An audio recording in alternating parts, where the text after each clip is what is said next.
I believe that we have finally reached a point in time where we can say that Anthony Davis did what he was supposed to do. Hello there, if you haven't seen one of my videos before, my name is Wraith Hoops. Today, our topic of business is going to be the healthy season that Anthony Davis finally had, as well as the playoff series that regrettably they lost, but how he performed honestly out of his mind for the majority of it. With that being said, let's go ahead and jump into this one.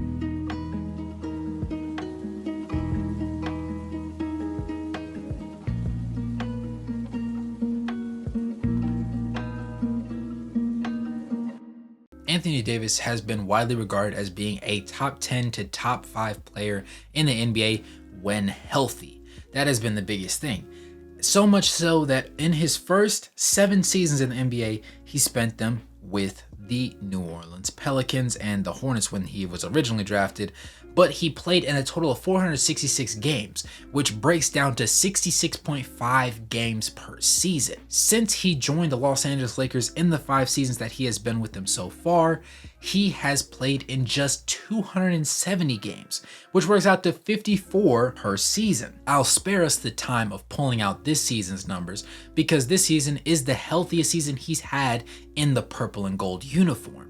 He played 76 games and averaged 35.5 minutes per game, which was also a career high with this particular team. He shot 55.6% from the field, a lowly 27% from 3 on just 1.4 attempts though. He also shot 81.6% from the free throw line on 6.8 attempts, and then he had an overall true shooting percentage of 62.1%.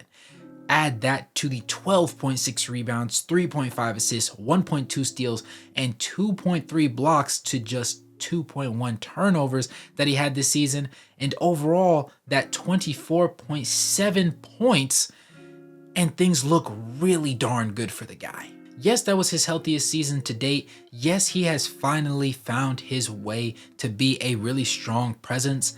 But even going into the playoffs, he was very reliable up until the 5th game, even when that shoulder ended up giving him a little bit of trouble. In 5 games, averaged 41.6 minutes per game to go along with 27.8 points, 15.6 rebounds, 4 assists, 0.4 steals, 1.6 blocks, and 2.2 turnovers, going along with a field goal percentage of 63.4% and 80.8% from the free throw line for an overall true shooting percentage of 66.5. And mind you, in all 5 of those games, he had a double-double. Anthony Davis was going on a tear, typically having the primary assignment of guarding the one and only Nikola Jokic, and on offense going at him with the full ferocity of a blind rhinoceros, just going downhill, putting his shoulder directly into his chest and trying to get to the cup by any means necessary, and refusing to be denied, so much so that he ended up with a tremendous amount of offensive rebounds as well. All in all, in the playoff series, he averaged 18.6 field goals per game and shot 63.4% from the field. He only played underneath 40 minutes in 1 game, and that was in game 2.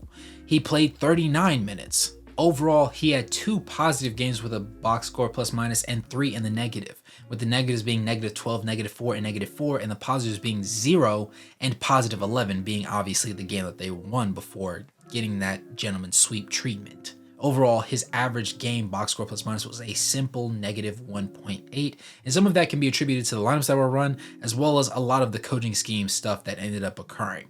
All in all, Anthony Davis was really doing a great job. The only game where things could be argued that it got a little bit rough was in the elimination game, because he went from putting together 32-14, 32-11, 33-15, 25-23 to just going 17-15. So from a scoring standpoint, he did provide a little bit less than when they would have preferred. But all in all, on the defensive side of the ball, he was holding his own. He was anchoring the defense. He was providing a high level of switchability.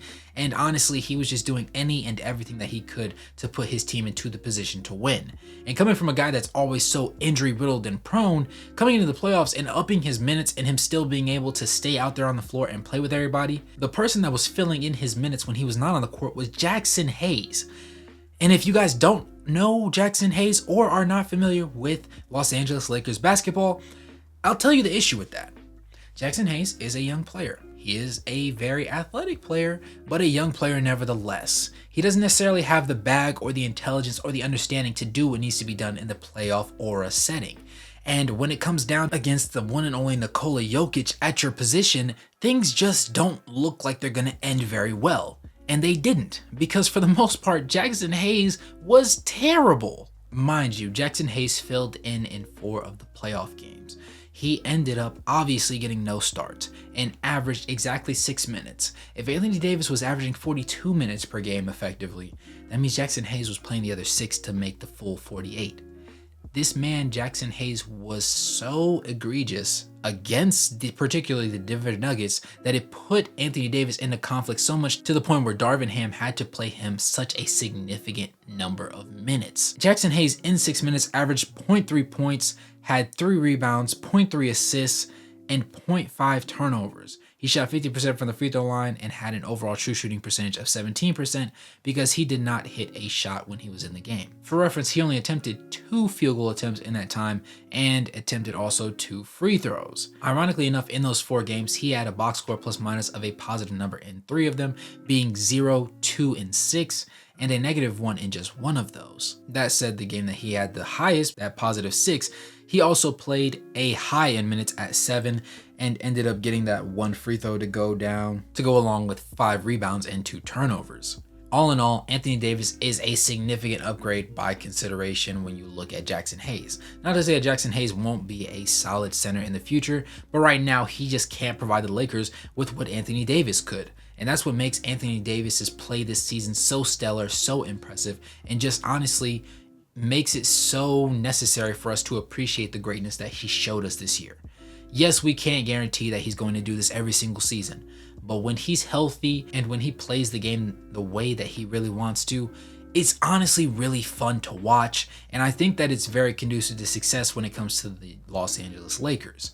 I do believe that he has the ability to take the reins from LeBron James and lead this franchise at least into a couple more playoff situations to where they can make a couple deep postseason runs. I don't think that they're an automatic contender just because you have Anthony Davis on your team, but I do think that you are in solid waters if that is your main building block. But you guys let me know what you think in the comments below. As always, I'm interested. How do you feel about Anthony Davis this season? Do you think that he exceeded your expectations? Did he fall short? Or do you think that he should have just done more in the healthy games that he played? That being said, if you like this video, go and smash that like button, subscribe, and turn on those post notifications, or become a member for the channel to help support the content. That being said, it's your boy Wraith Hoops. Thanks for tuning into this one.